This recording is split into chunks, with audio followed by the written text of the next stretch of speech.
Hi guys, this is Mattias, and as most of you already know, for almost a year now at the release of this video, I have been focusing on the game H1Z1, that's the game you see here. Now this is a zombie survival MMO, even though the game mode Battle Royale at this point in time is more popular than the core game. So now as much as there are quite a number of other survival games out there, this is the only one that I have played, at least up until recently.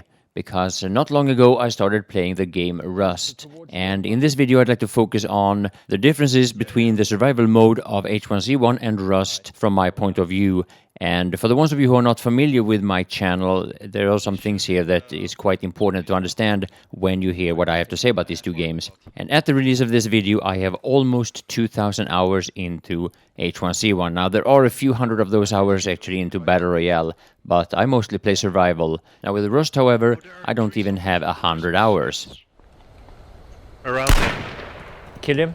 Yeah, the first thing that I want to mention is that unless you play hardcore, which a majority of the player base doesn't, but unless you play hardcore, you have the option to play in third-person mode. And this is very beneficial compared to first-person, and this is a big difference compared to Rust, because as far as I know, you can't do this in Rust. Now, the next thing that I would like to mention that is quite a big deal, actually, is that if you kill a player, or what would be a kill in H1Z1, in many situations, this is not actually a kill.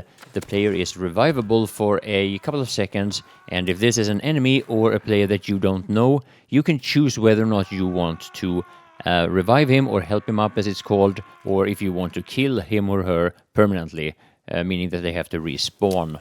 Sorry, mate.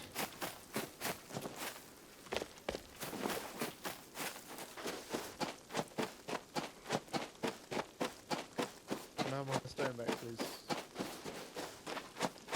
Hey, can I have my stone? Can I have my stone, please? I didn't take your stone. It dropped next to you. Whatever you hold in your hands, you drop. Now, in both games, I would say that the bow is rather important when you start off. And depending on your playstyle, this will determine how important it's going to be and for how long. Now, in H1Z1, you have 3 different bows to choose from, being the makeshift bow, the wooden bow, and the recurve bow. While in Rust, you only have one. It's called the hunting bow. But even if you only have one bow in Rust, I would say that it's more important than any of the 3 in H1Z1. And it's perfectly understandable if some of you guys disagree with this, especially considering that you have explosive tipped arrows in H1Z1, something that you don't have in Rust. But the way I've been playing, I have been able to make much more use of the bow in Rust than I have been with the bows in H1Z1. That's just me.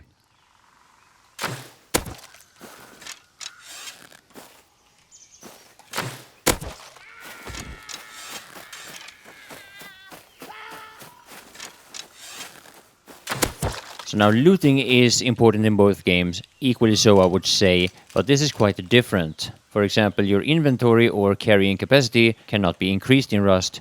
Instead, you can carry quite a bit of loot from the moment you spawn. Now, certain items can be stacked and certain items will take up a full slot by itself. And aside from the slots that you have only for carrying, you have 6 slots for apparel, such as clothes and armor, and then you have 6 slots for, I guess I could call it, active items, such as weapons, medkits, and other items that you activate by pressing either the left or the right mouse button. Now, the way you find loot in the different games is very different. In Rust, you will find loot in a variety of different crates or barrels, and when you loot them, they disappear until they spawn again. Now, the barrels you actually have to destroy in order to see what loot they contain. And I'll be honest, I am not a big fan of the loot system in Rust. I think it seems very unfinished, very illogical, and I'm not going to go on about realism or anything like that, because in my opinion, trying to make games realistic, it has a tendency to just fail. But the way you loot in H1Z1, it just makes more sense. Now in H1Z1 you can see that they have at least attempted to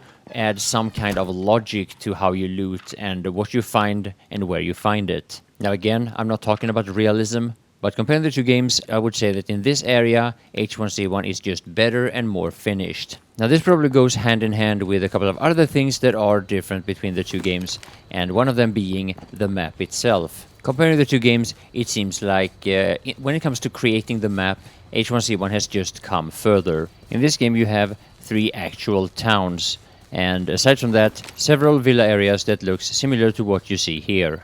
Now, on the other hand, though, this also causes a lot of problems. One of the first things that I noticed as I started playing Rust was that I had barely any frame rate issues at all. And I have to say, after almost a year of H1Z1, playing a survival game without dropping below 60 frames per second almost ever, that is really nice. Now, hopefully in the future, though, Rust will get either some more hot zones, or maybe the ones that are already in the game can be expanded. You see, you saw him, right?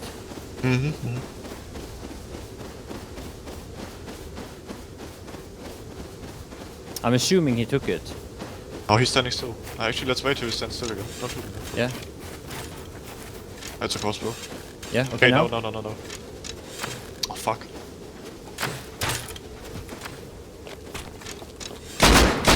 Oh, AK. Got one hit.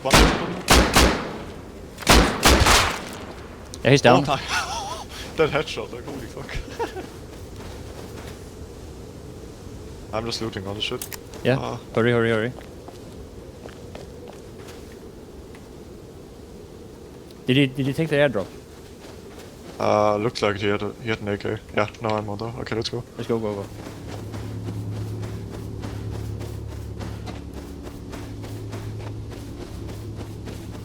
Yes, airdrops. You have them in both games, and in H1Z1 I've covered them quite a bit. And in the first few weeks after the release of the early access of H1Z1, there was a lot of flame about airdrops being pay to win. Now, the relevance of the airdrops in H1Z1 has changed over the different patches, but I can assure you, they were never pay to win, not ever. And the people saying so, they said that only because of their own ignorance, nothing else. Now, if there is a pay-to-win aspect of Rust, then I have yet to see it. But you definitely have airdrops, and if you feel like you can get it, you will most likely be rewarded with something quite valuable. Now, unlike in H1Z1, when the airdrop lands in Rust, there is no smoke to give away the position where it is. So it's actually a little bit harder to find it. But even though I'm relatively new to Rust, my initial reaction is that the airdrops are more important in this game than in H1Z1. And picking one up by myself like this, it actually gets my heart pumping a bit. So now another quite deciding difference between the two games is that in Rust, there is a lot of things that you can do while moving, such as healing yourself, eating, crafting, and being how the two games are played out in survival mode, especially being able to apply anything that heals you while moving around and jumping around. This is a big difference. And adding to that food and water actually heals you, in Rust that is, in a similar way that bandages and first aid kits and medkits do. This is something that changes up a lot of combat situations, and you need to get used to it. What? Oh, two people are fighting each other here, running on G Street to... I got sniped from somewhere. Oh, did you die, or you still alive? I'm still alive, but... Surrender. Fucking sniped me. Маски не сдаются, fucking American. Ой.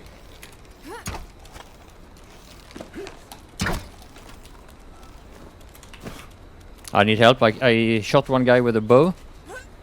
Ah, I can't. I should not have any ammo. Really not.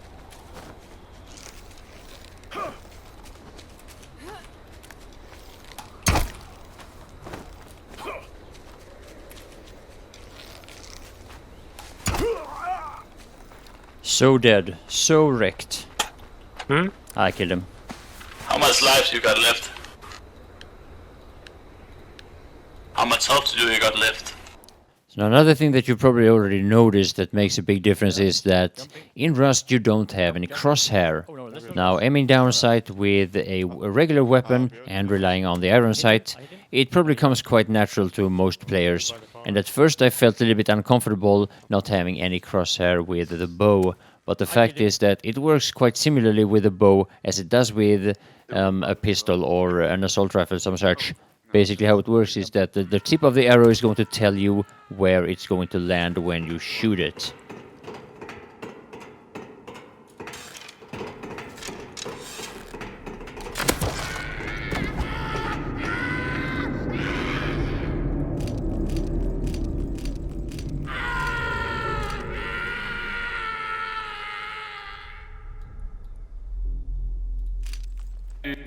Please. Oh, thank you very much. Oh, so sweet. I love you.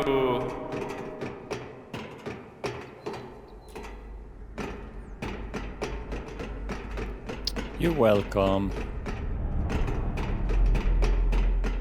So yes, aside from what I just mentioned, there are quite a lot more differences between the two games. But I guess the most important question that you guys would be asking yourself is, do I recommend Rust to any of you guys who has been playing H1Z1 up until now? The answer is simply yes. For whatever reason, or for many different reasons actually, Rust is a lot of fun and far less frustrating than H1Z1.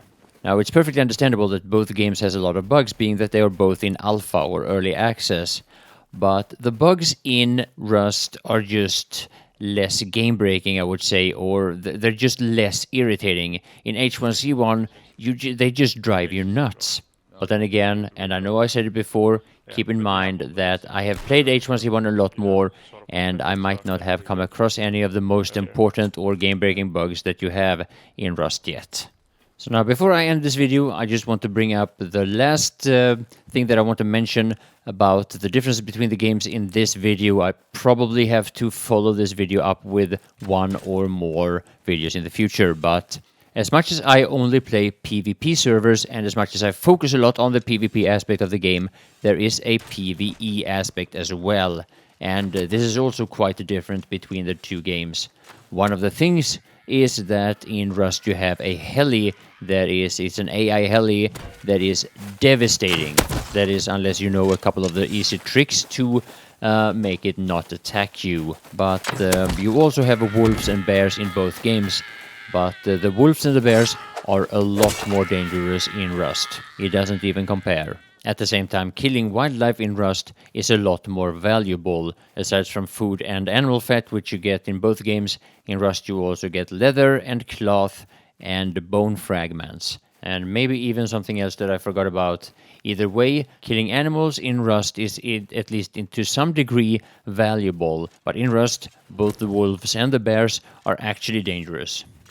So now, as much as there's a lot more to cover, I'm soon going to have to end the video. So yeah, I want to thank you all for watching.